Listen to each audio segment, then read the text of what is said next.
that all protection is given to the voters, particularly in vulnerable habitations.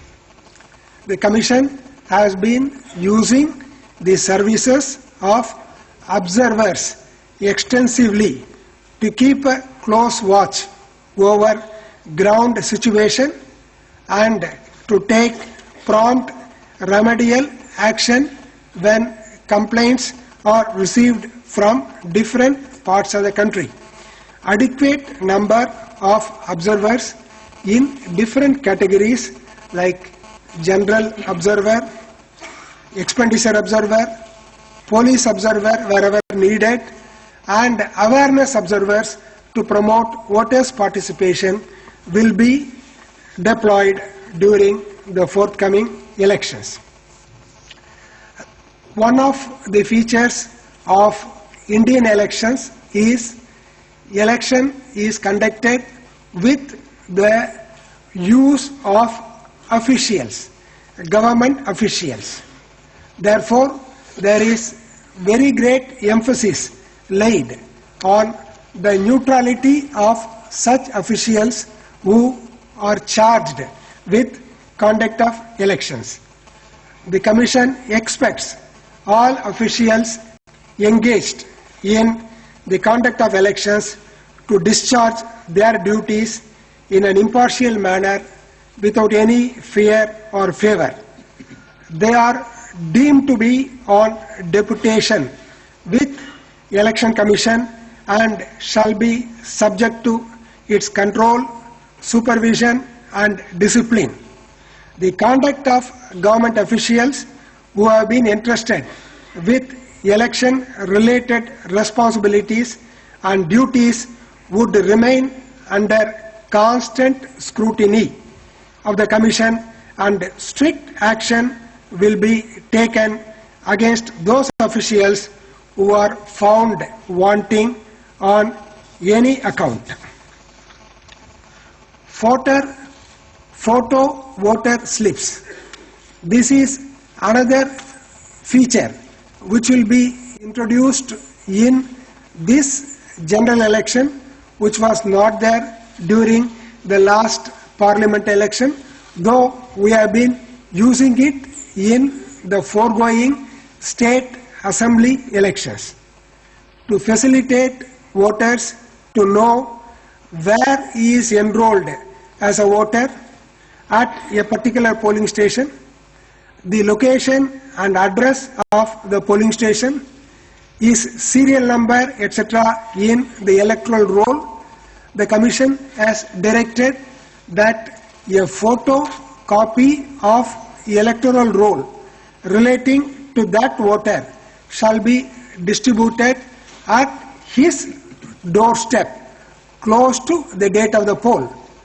Apart from its being a facilitation for the voter as well as for the polling staff to identify his place in the roll, etc., we expect this would also serve as a reminder and invitation for the voter to come and exercise his franchise on the date of the poll.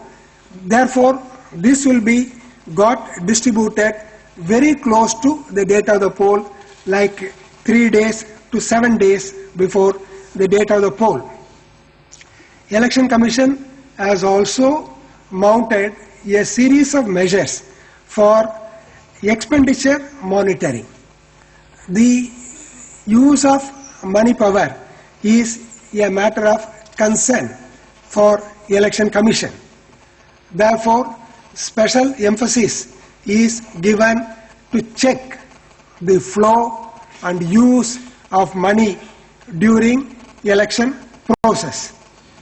Besides deployment of expenditure observers, there will be sufficient number of flying squads, checkposts, video surveillance teams, media certification and monitoring committees.